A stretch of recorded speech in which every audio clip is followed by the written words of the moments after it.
Hey, today I wanted to encourage you guys to go check out the Harvard Top 100 Books.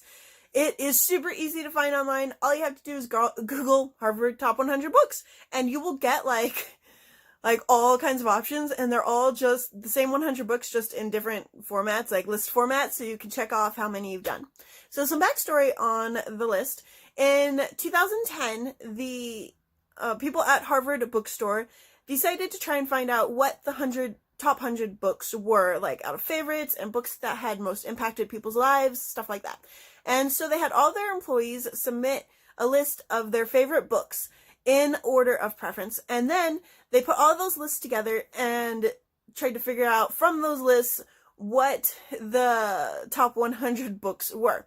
And as they said, it was an imperfect way to do it, but at the same time, I think it's a really good way to do it because the list is a really good mix of classics and books from today. And so they have things as recent as the Dark Materials series and the Harry Potter series and the Tales of Earthsea, which I think were like from the 80s or 70s or something. And then they go as far back as like Jane Eyre and Moby Dick and all the classics that are way back there. I went through the list today, and out of 100 books, I have read a grand total of 13 of them. So I have a lot of work to do. There were a couple books that were on the list that I never really planned to read. I don't know if I will read them in the future, but at this point in time, I don't actually plan on reading them. Lolita is one of them, and there's another one that I can't remember the name of, but it isn't one that I ever really planned on reading. But there are other books on the list that I even already have physical copies that I plan on reading. For instance, Watership Down, which I have over there, and Alice in Wonderland, which I have over here, are like actual physical books that I plan to read. And there were actually a bunch of other books on the list that I was already planning on reading. And now, like, seeing the whole list, I really want to try to read the whole list.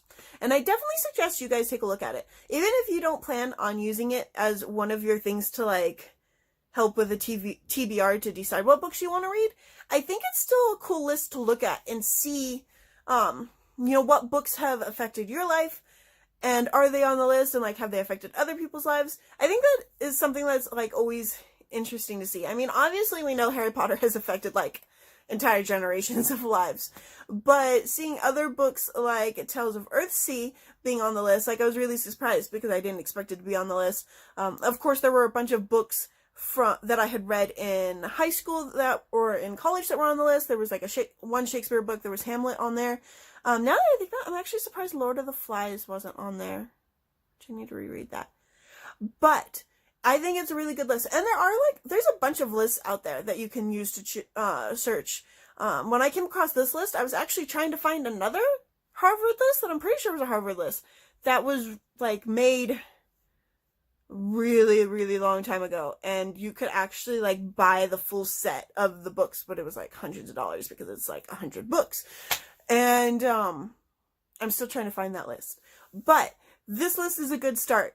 So, let me know, like, what kind of lists, like, do you guys have, like, checklists that you guys use to, like, look at and be like, okay, I want to read all the books that are on this checklist.